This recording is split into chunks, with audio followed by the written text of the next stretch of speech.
7:12 de la mañana, Ali, segunda hora de transmisión ya. Tenemos muchas más noticias aquí en El Comercio TV. Les damos la bienvenida a todos nuestros amigos televidentes que a las 7:02 prendieron la televisión y están con nosotros. Sí, claro, el tráfico en la ciudad de Quito ya está pesadito. En pantalla puede ver el sector del Trébol. Ahí está el tráfico, la vía que va hacia Simón Bolívar y Los Chillos, la autopista al Valle de Los Chillos, que Perfecta Pavón necesita en unos tramos urgente para una reparación de los huecos, sobre todo en la parte de los buses. Miren ustedes en la parte de los buses donde la gente coge el bus, ¿no? Antes del peaje. Ahí está José María Velasco Ibarra, también lleno de tráfico. Este es el sector del Coliseo Rumiñahui. Ahí también hay fuerte congestión. La Toledo está congestionada, Patria también está congestionada y esta vía nos distribuye hacia la 6 de diciembre, 10 de agosto y también América, y la América subimos al Occidental, donde el tráfico también comienza a tornarse complicado. Lali mueve la mano en señal de que, uy, eso está complicadito. Vamos hacia Carcelén, ahí estamos viendo la Galo Plaza Lazo y todo el sector del norte de la ciudad de Quito, donde también, miren ustedes, Panamericana Norte, Simón Bolívar, hay tráfico pesado. Que claro, ya 7:03 de la mañana, día lunes, se comienza a movilizar. Así que tome las precauciones, vaya lento. Recuerde que la velocidad en la ciudad de Quito no puede excederse de 50 kilómetros por hora y 70 la velocidad de los autos, ¿no? O sea, a ver, 50 en las vías pequeñas, ¿no? Exacto. 30 los señores buceros que nunca cumplen. Nunca, pues es un tópico, 30, ellos jamás. Así que tratemos de, por favor, controlarnos en eso para el tráfico esté adecuado. Sí, sobre todo para evitar así los accidentes. Ya sabe entonces cómo están las vías, tome las vías alternas porque las principales están ya congestionándose en la ciudad. Bueno, vamos a empezar con la información y les contamos que frente a los índices de desempleo, la ley de emprendimiento recientemente aprobada por la Asamblea busca generar nuevos ingresos y plazas laborales. Les contamos los puntos claves para entender esta normativa. Los hermanos Juan Carlos y Francisco Revelo llevan más de 2 años sacando adelante su emprendimiento tecnológico. Se trata de un dispositivo para la seguridad de los autos.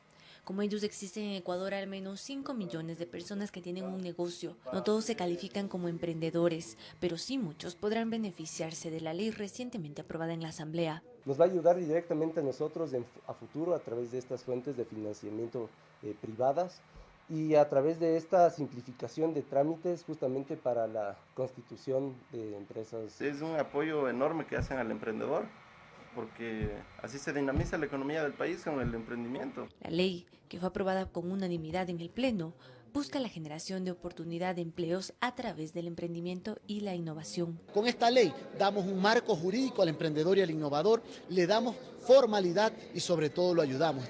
Para lograr esto, plantea alternativas nuevas de financiamiento privado como el crowdfunding. Son financiamiento masivo. Entonces, supongamos yo necesito $100,000 para arrancar mi negocio. Habrá 100,000 personas que me quieran prestar $1 y ellos asumen el riesgo.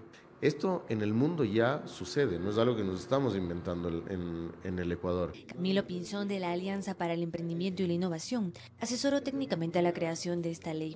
Él sugiere que estas nuevas modalidades de financiamiento serán un impulso para proyectos emergentes. Además, la norma también establece un registro nacional de emprendedores, a quienes se les dará acceso preferente a financiamiento público. Los créditos tienen que ser dados y otorgados oportunamente. De los 5 millones de personas que tienen un negocio en Ecuador, la mitad tiene lo que se conoce emprendimiento de subsistencia y la otra mitad emprendimiento de oportunidad. Son negocios que podrían crecer, pero muchos de esos, un porcentaje muy alto de esos, no están formalizados. Justamente la creación de oportunidades es el espíritu de esta norma, que incluso plantea modificaciones en las mallas curriculares para que desde las aulas se motive a los más pequeños a emprender. Nos han educado durante muchos años para ser empleados, que no es malo, pero necesitamos muchas más personas y una generación dispuesta a generar empleo. Yo creo que en Ecuador y en todas las partes del mundo hay oportunidades de negocio, solamente hay que estar atento y adecuado como para percibirlos. Con la ley también se crearía un Consejo Nacional para el Emprendimiento y la Innovación y una Secretaría Técnica que daría seguimiento a las resoluciones emitidas. Para que entre en ejecución, primero deberá pasar el veto presidencial, luego volver a la Asamblea, que tiene 30 días para pronunciarse. Informó Carolina Basante. En la audiencia de formulación de cargos en contra de Pedro Rivadeneira, es el padre de la asambleísta Gabriela Rivadeneira, el juez dictaminó medidas sustitutivas a la prisión. Esto dentro del proceso por el presunto delito de asociación ilícita y enriquecimiento privado no justificado. Veamos.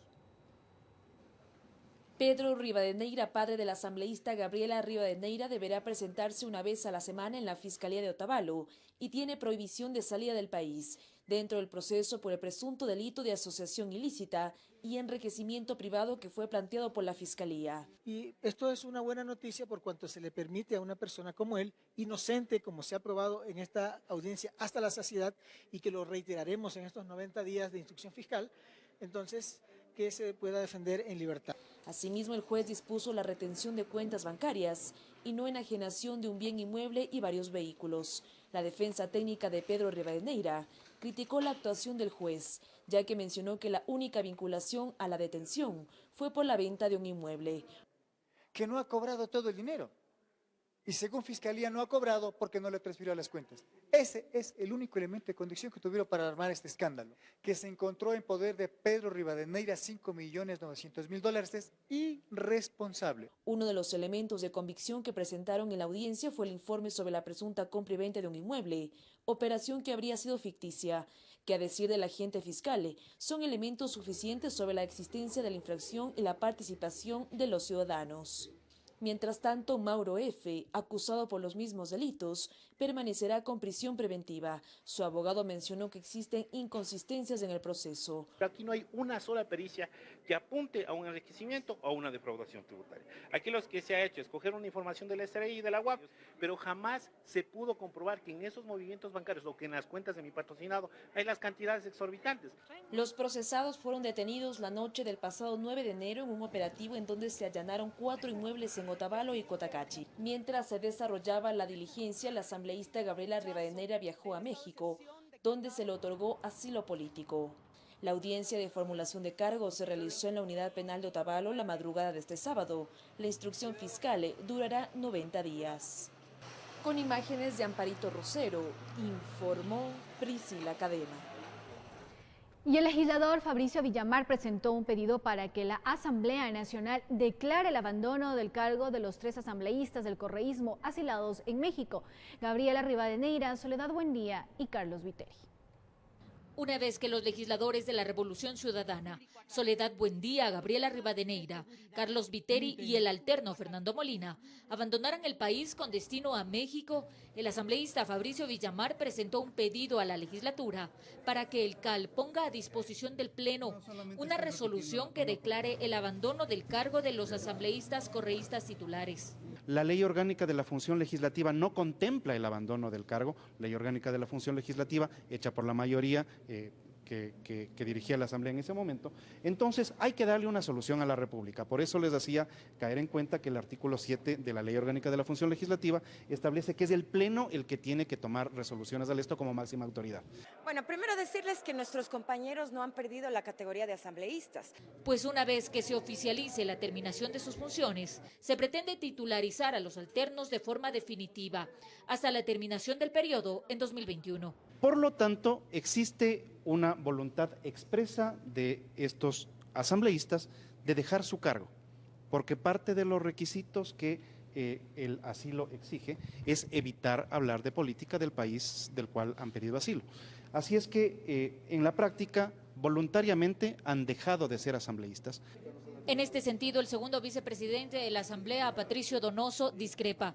A su criterio, el Pleno no debe conocer el tema y únicamente el CAL debe resolver la situación de los legisladores, porque sería un trámite meramente administrativo. Él planteó que el CAL designe definitivamente a los suplentes como titulares. Simplemente los alternos fueron principalizados en noviembre.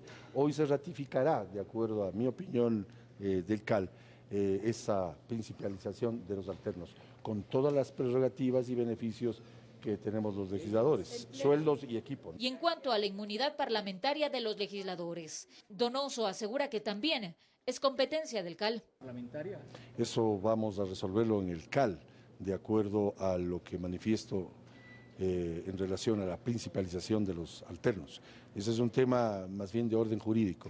Y es que hasta el momento quienes reemplazan a los legisladores son José Agualzaga por Gabriela Rivadeneira, Marta Jimena Chantón por Carlos Viteri y Javier Casanova por Soledad Buendía. Informó Marilyn Jaramillo. Vamos a invitarles a que estén con Miguel Rivadeneira en unos instantes más en nuestro segmento del invitado. Ahí le tendremos al economista Mauricio Pozo, él ha sido exministro de Finanzas y se va a analizar los 20 años de la dolarización. Efectivamente, efectos positivos y negativos. Así que en pocos minutos les invitamos a esta estupenda charla. Vamos a una pausa comercial. Al retornar les contamos que el Cabildo quiteño trabaja en la creación de un registro metropolitano de fauna urbano. Esto con el objetivo de frenar la sobrepoblación de perros y gatos. Ya regresamos con esta información y mucho más.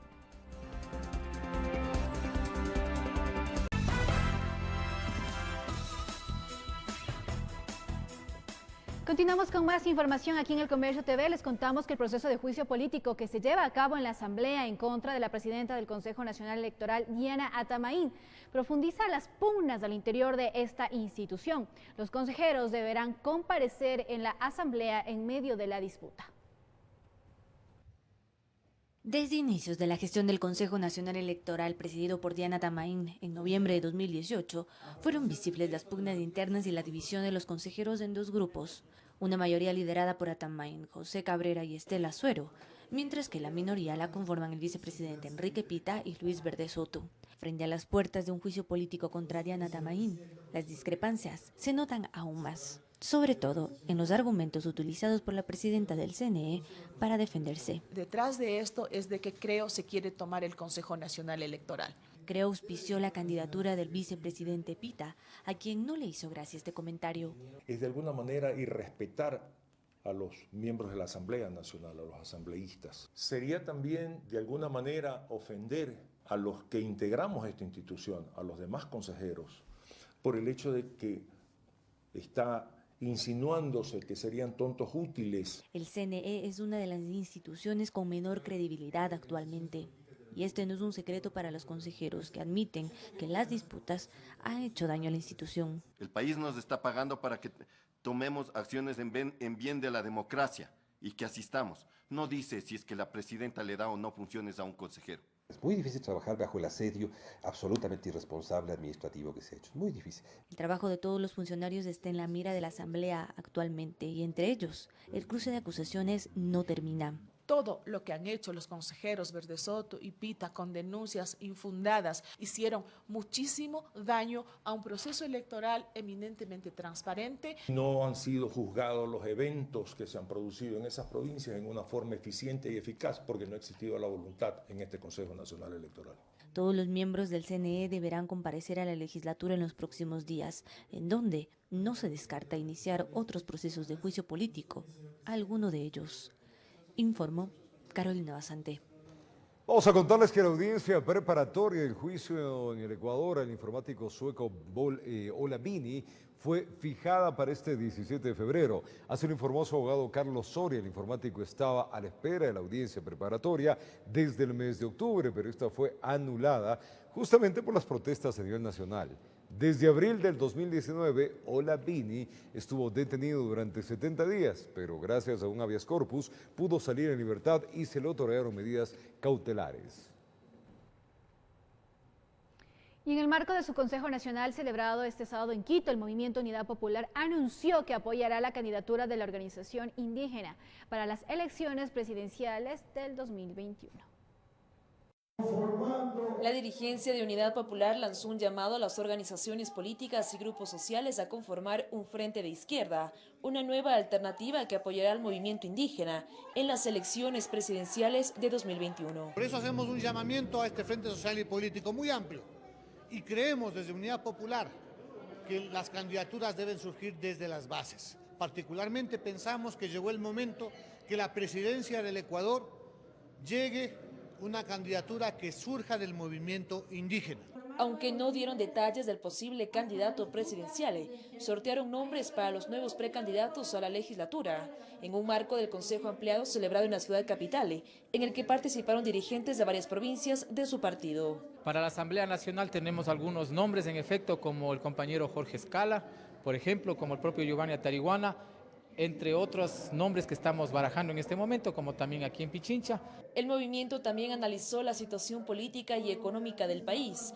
Las reformas laborales es uno de los temas que les preocupa. Son reformas antiobreras. En el mes de febrero se reunirán con más agrupaciones políticas con su mirada en el 2021. Informó Priscila Cadena. Amigos en Quito, vecinos, presten atención a esto. El Cabildo quiteño trabaja en la creación de un registro metropolitano de fauna urbana. ¿Cuál es su objetivo? De frenar la sobrepoblación de peludos, tanto de perros y gatos, en este distrito. Este censo se espera realizar durante este año 2020. Veamos. Cerca de $2 millones será el presupuesto que destinará el municipio de Quito para generar un registro metropolitano de fauna urbana, cuyo objetivo es contabilizar el número en especial de perros y gatos en el distrito metropolitano, y así responsabilizar al titular del animalito de su cuidado permanente. En este registro lo que nosotros queremos es que sea un gran catastro. Estén ahí sus titulares o representantes, estén las peluquerías, los hospitales veterinarios, los doctores veterinarios, todos los que están vinculados al tema de la gestión de la fauna urbana. De acuerdo a varios ediles, la vigente ordenanza municipal relacionada a fauna urbana solo contempla la tenencia responsable de los animalitos de compañía, olvidando otros grupos que requieren cuidados. Tomamos los grupos de atención como nos plantea el Código Orgánico del Ambiente, que son animales de compañía, animales de consumo, animales de trabajo u oficio. Por lo que el Cabildo analiza una modificación a la ordenanza referente a la fauna urbana, que incluye también la regulación y en muchos casos la prohibición de criaderos de perros. Hacer como una suerte de veda, ¿no es cierto?, de invitar a la ciudadanía que hay tantos animalitos adorables, todos ellos para adoptar con responsabilidad. El objetivo es censar a los perros y gatos en Quito durante el 2020 y con ello generar políticas públicas que prioricen el bienestar animal y humano. Parques nuestros, en el Parque Metropolitano de Huanhuiltagua hay grupos de perros que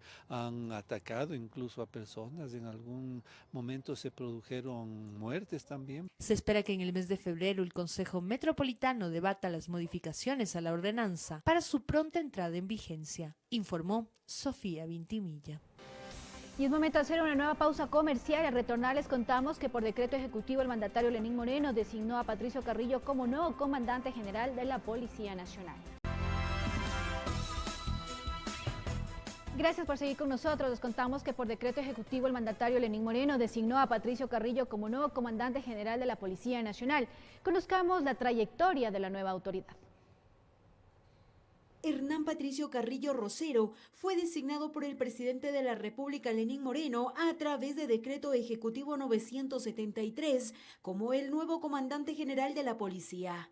Él se desempeñaba como director general de operaciones. También fue agregado adjunto de la Embajada de Ecuador en Colombia. Se ha desempeñado como director de planificación, director y subdirector de operaciones, director nacional de la Policía Comunitaria, asesor de la Jefatura de Estado Mayor y del Comando General. El oficial tendría 34 años de servicio en la institución uniformada. Ha dirigido operativos en contra de la minería ilegal. El evento más importante de conocimiento público fue el de la parroquia Buenos Aires de Nimbabura en julio del 2019. También estuvo al frente de los operativos de seguridad y orden público durante la crisis de octubre del año pasado. Otro hecho importante en su carrera fue la dirección en las acciones luego del terremoto en la provincia de Manabí en el año 2016. Hernán Patricio Carrillo Rosero entra en reemplazo de Nelson Villegas, quien presentó su renuncia en días pasados. El oficial habría tomado la decisión debido a temas personales, informó Patricia Aldaz. Es tiempo de contarles que el doctor Vladimir Ayes, el nuevo presidente de la Corte Provincial de Justicia de Pichincha, así lo decidió el tribunal integrado por 43 jueces. Ayes será quien lleve adelante el proceso penal de Paola Pavón. Los jueces han expresado su decisión. Esa decisión nosotros la entendemos como un compromiso para realizar un camino de transformación, sumarnos a los ideales de la ciudadanía y del propio Consejo de la Judicatura. ¿Usted tomará la batuta? Sí, señorita. Vamos a conocer precisamente, es parte de nuestras facultades y nuestras atribuciones. Pablo Celi, quien funge el cargo de Contralor General del Estado, y Danilo Silva, que actualmente es Superintendente de Poder del Control de Mercado, dirigirán la función de transparencia y control social. La elección se llevó a cabo este viernes por todos los titulares de las entidades de control. De esta manera, Celi ocupará la presidencia y Silva la vicepresidencia del organismo. Durante la primera sesión de esta función del Estado, se señaló que la lucha contra la corrupción es una tarea prioritaria. Es consolidar y profundizar la institucionalidad pública, un país con instituciones sólidas, que todo este periodo que ha sido complejo, muy difícil, contradictorio, con elevadísimas tensiones políticas y sociales, haya servido para que el proceso de consolidación de la democracia tenga un orden institucional estable. Es tiempo de contarles que los bomberos de Quito y el Cuerpo de Agentes de Control Metropolitano suscribieron un acuerdo con el objetivo de articular y coordinar las acciones que permitan fortalecer a estas dos instituciones en beneficio de la ciudadanía a través de asesorías, capacitaciones y tecnología, claro, en estos ámbitos. Veamos. Con la firma de este acuerdo, los bomberos de Quito y el Cuerpo de Agentes de Control Metropolitano podrán articular acciones para mejorar la seguridad ciudadana bajo 3 objetivos. El primero, intercambiar tecnología. Son equipamientos y diseños tecnológicos con los que el Cuerpo de Bomberos cuenta en la actualidad y vamos a poner a disposición del Cuerpo de Agentes de Control Metropolitano para poder integrar sistemas y la ciudad pueda tener un sistema de información o de flujo de información en tiempo real.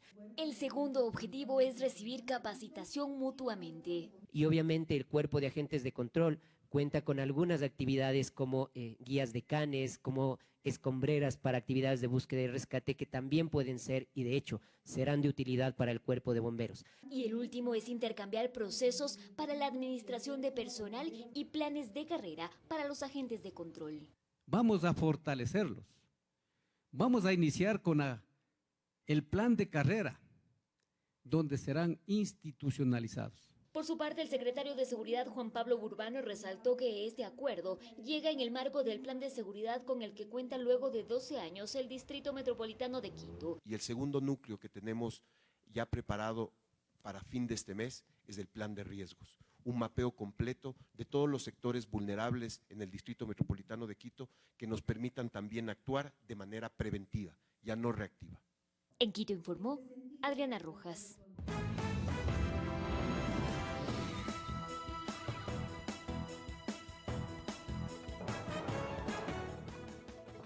Saludo afectuoso y cordial a los televidentes de Televicentro, Noticiero El Comercio TV y a los oyentes de Platinum FM y Radio Quito, la voz de la capital, noticiero líder en la radio. Este lunes, un feliz lunes, feliz inicio de semana. Vamos a dialogar con el economista Mauricio Pozo, ex ministro de Finanzas, a propósito de los 20 años de dolarización. ¿Cuánto ayudó a esta situación de estabilidad desde el punto de vista monetario? Porque terminaron las devaluaciones que perdía poder el ciudadano común y hoy, por cierto, por la crisis económica, esto de alguna manera, si no se adoptan medidas, resulta complejo la necesidad de el crecimiento económico. ¿Qué representó, economista Mauricio Pozo, 20 años de dolarización? Buen día. Muchas gracias por la entrevista, Miguel. Bueno, la dolarización se adoptó el 9 de enero del año 2000 de manera oficial, pero el mercado ya había iniciado una dolarización, yo diría, en los hechos. El país perdió confianza en la moneda nacional, hubo una crisis importante bancaria y del ámbito fiscal también. El gobierno de la época terminó dolarizando porque el desangre de recursos era muy grande, sin discutir las razones por las cuales el país llegó a esa situación.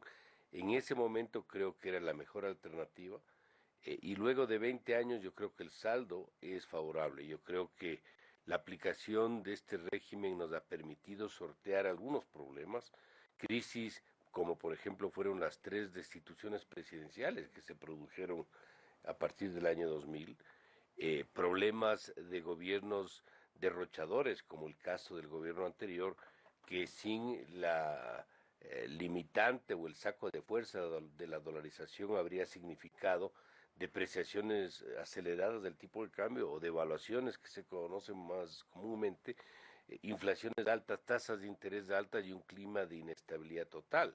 Es más, uno podría hasta especular diciendo que si habría existido la opción de imprimir billetes en la administración anterior, este país pudo haber caído como cayó Venezuela en una situación de total inestabilidad.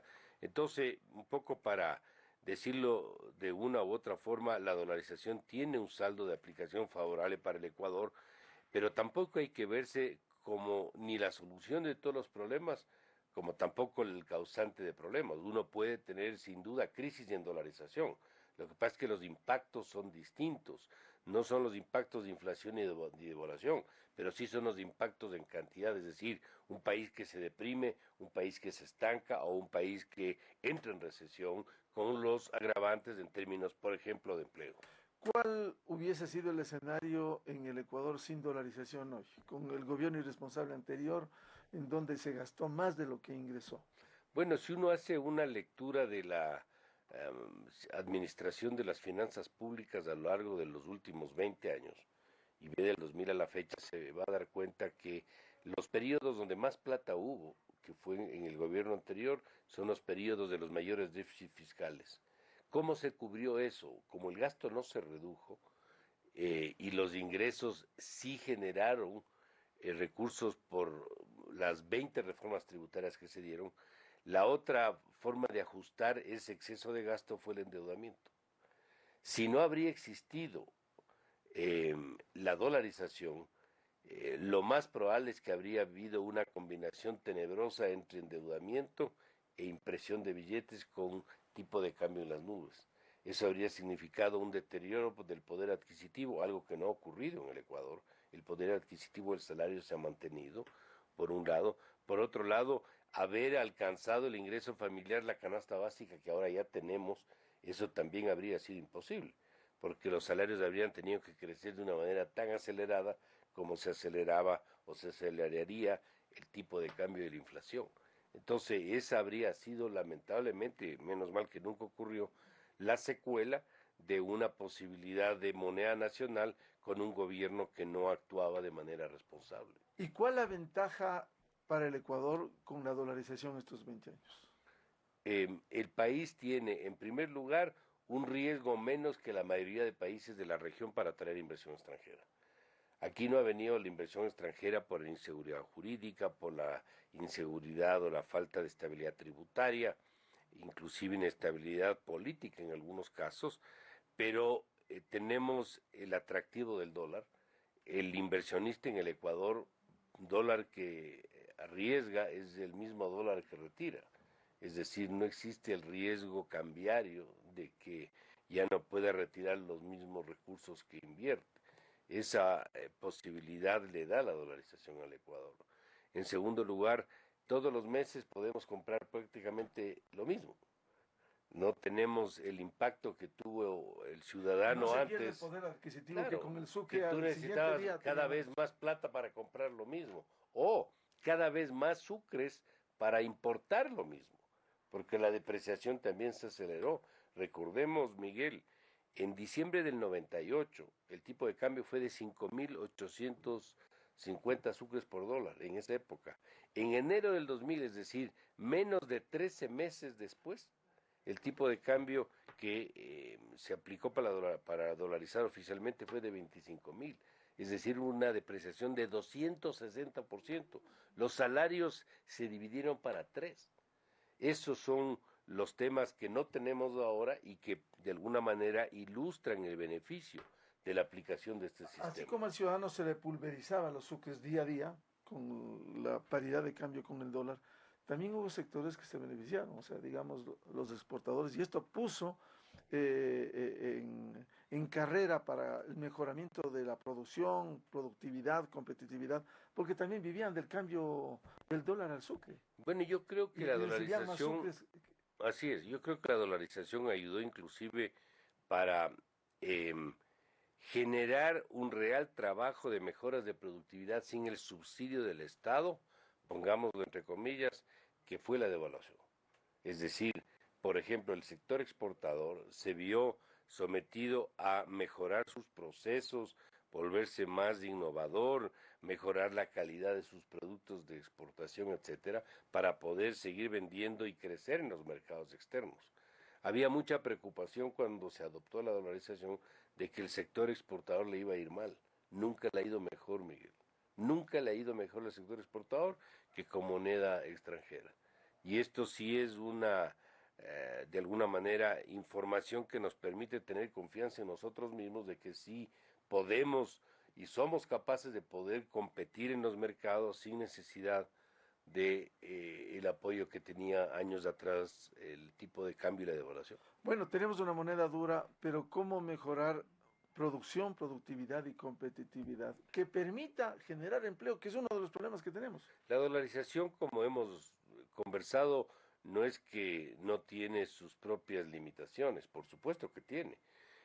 Un shock externo, llamemos una baja del precio del petróleo, un cierre de líneas internacionales, se bajan los precios de los commodities, es decir, de los productos que el Ecuador vende afuera, etcétera. Antes podían, de alguna manera, apaciguarse con un ajuste en el tipo de cambio. Esa opción no tenemos en este momento. Entonces, cuando ocurre eso, nosotros necesitamos un sector fiscal muy fuerte, un sector fiscal bien ordenado, con ahorros, que nos permita de alguna manera aminorar los impactos de una situación externa. ¿Y si no hay ahorros como ahora? Entramos o a ajustar la economía con resultados como una recesión económica o un estancamiento, o nos vemos obligados a endeudarnos y a veces en condiciones inadecuadas si el riesgo país no es lo suficientemente bajo. En otras palabras, un sector fiscal ordenado, disciplinado, es una condición sumamente importante en dolarización. ¿Y eso obliga a la dolarización? Siempre lo es, pero más aún en dolarización por las razones que estoy explicando. Ese es el uno. El segundo es, como es un tipo de cambio finalmente fijo, es decir, no podemos nosotros devaluar la moneda, necesitamos reducir los impactos en empleo a través de un esquema laboral mucho más flexible. Eso debió haberse hecho cuando se inició el régimen y estamos 20 años después discutiendo de una opción de mejorar el sistema laboral en el Ecuador, o de flexibilizar o modernizar, o como le queramos llamar. Ese es otro requisito que hay que cumplir. Me preguntaba Miguel el tema de la productividad. El costo de producción en el Ecuador es muy alto. Uno de esos costos de producción es una estructura laboral rígida, obsoleta, caduca, hay que arreglar. El tema de las tasas de interés. Financiarse en el Ecuador es muy caro. Aquí se requiere la presencia urgente de banca grande, de banca internacional que ayude a bajar los costos y un cambio en la administración de la fijación de tasas de interés, que es absolutamente contrario a la norma. Ahora, para que venga la banca internacional también hemos escuchado, y aquí estuvo la superintendenta de bancos la semana anterior, estamos en Basilea 1 y la expectativa es por lo menos pasar a 2 o Basilea 3 y eso resulta muy difícil. Bueno, yo creo que ese proceso, nos guste o no, tenemos que cumplir, tenemos que caminar, pero no es el único. Si nosotros no tenemos la seguridad de que, por ejemplo, la administración de tasas de interés no va a ser el resultado de lo que es en cualquier parte del mundo, del riesgo, de la situación macroeconómica, del nivel de provisiones del sistema financiero, es decir, que respondan a algo y no que sean puestas a dedo como este momento ocurre. Si eso ocurre, existe un atractivo para que pueda haber más presencia de banca internacional. Si hay la garantía de que no va a haber cambios permanentes en el sistema tributario, hay otro atractivo para que venga banca internacional. Es decir, hay que ir cumpliendo una serie de, yo diría, de prerequisitos para que eso se dé, para que las tasas de interés, por ejemplo, que es uno de los elementos, no es el único, pueda realmente reflejar lo que refleja el mercado. Pero inclusive yo le diría algo, Miguel, asumamos por el momento que ni siquiera todavía llega la banca internacional. Igual hay que hacer este cambio, porque esto sí incide en el costo de producción que estamos conversando. Entonces, el costo de producción por el tema de financiamiento, el costo de producción por el tema laboral, todo lo que es tramitología con el sector público. La tecnología, el avance debería llevarnos a que no se genere el costo operativo, si queremos, de observar lo que se está observando. Mientras no ocurra esto que usted señala, economista Mauricio Pozo, resulta difícil bajar las tasas de interés. Y si no bajan las tasas de interés, el endeudamiento es alto para así es. Pequeño, mediano empresario, para el ciudadano común. Si no se pueden hacer todas las cosas en plazo corto, lo cual es medio obvio que así es en la práctica, pero en el tema tasas sí podemos avanzar. Hay un proyecto de ley en el ámbito financiero que está dentro del programa económico del actual gobierno, donde deberían actuar en esa dirección también. Que es otro el gobierno ya se acaba y no se ha hecho esto. Bueno, este año tienen esa meta, así como el tema laboral también para este año. Es decir, ojalá podamos avanzar en esa dirección. Tantos de los pendientes. El tema tasas, tema reforma laboral, pendiente. Tema seguro social, pendiente. Si no se toman los correctivos hoy, no lo vayan a topar, porque como es un tema tan sensible, le complica sin duda alguna, claro que le complica. Y ese es un tema que tiene que abordarse en el menor tiempo posible, de una manera integral y no de una manera parcial. Ahí hay una bomba de tiempo que no nos estamos dando cuenta y que nos va a terminar afectando a todos. Pero mientras más demore, mucho más complicado la medicina. Bueno, si a mí me pregunta qué debería hacer, el gobierno debería hacer todo lo que tiene que hacer, no poniéndose como restricción de que le queda apenas 18 meses en administración, sino que cubra todo lo que hay que cubrir, así sea con una popularidad del 2%. Pero también requiere reforma legal, asamblea, ambiente preelectoral. Resulta complejo esto. El gobierno ha mandado 2 señales que hay que saberlas dimensionar. La ley de simplificación tributaria pudo armar el ambiente para que sea aprobada. ¿O no fue así? Eso ocurrió. La anterior ley, la de crecimiento económico que le llamaron, en cambio no tuvo la posibilidad de que sea aprobada. El presupuesto del Estado no recibió el respaldo de la Asamblea. Segundo año consecutivo que el presupuesto entra a operar o entraría a operar por el Ministerio de la Ley. Entonces hay señales de alguna manera en direcciones contrarias, pues tendrá el gobierno que utilizar todo lo que tenga que utilizar para que algunas reformas económicas se puedan realizar y que no todo descanse para el siguiente gobierno. Esto de ir a flotar nomás hasta que cambie el gobierno a mí no me parece sano para nada, inclusive para el propio gobierno que está por terminar en 1 año y medio. El economista Mauricio Pozo, ex ministro de Finanzas, en el noticiero El Comercio TV a través de Televicentro. En las radios, Platinum FM y Radio Quito, La Voz de la Capital, noticiero líder en la radio, continuamos este diálogo. Un feliz lunes.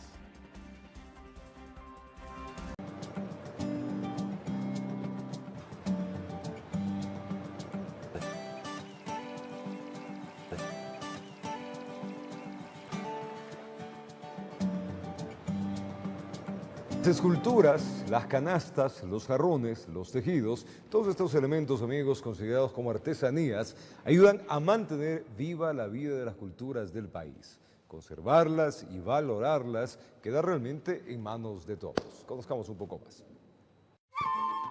La historia del Ecuador se revive gracias a las manos de sus pobladores que a través de los años han creado y producido un sinnúmero de artesanías que expresan la cultura de cada región, de cada pueblo, de todo un país que intenta conservar su memoria.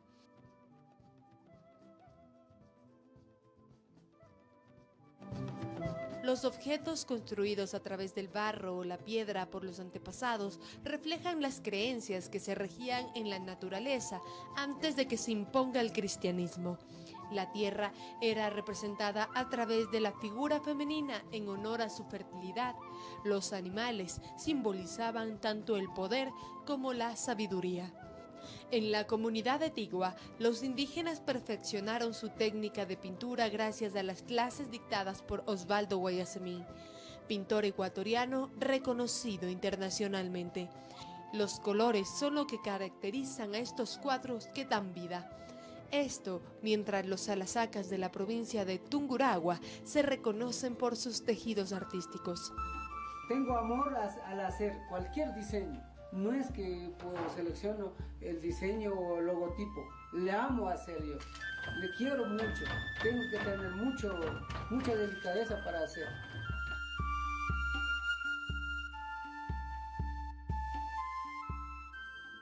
La elaboración de estos objetos con elementos de la naturaleza indican la capacidad creativa de estos artistas populares.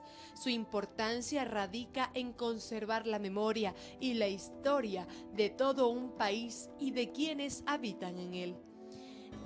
La memoria es fundamental. En la memoria está nuestro pasado, en la memoria está lo que somos, nosotros mismos. La memoria es una columna vertebral de la identidad. Informó Valeria Navarro.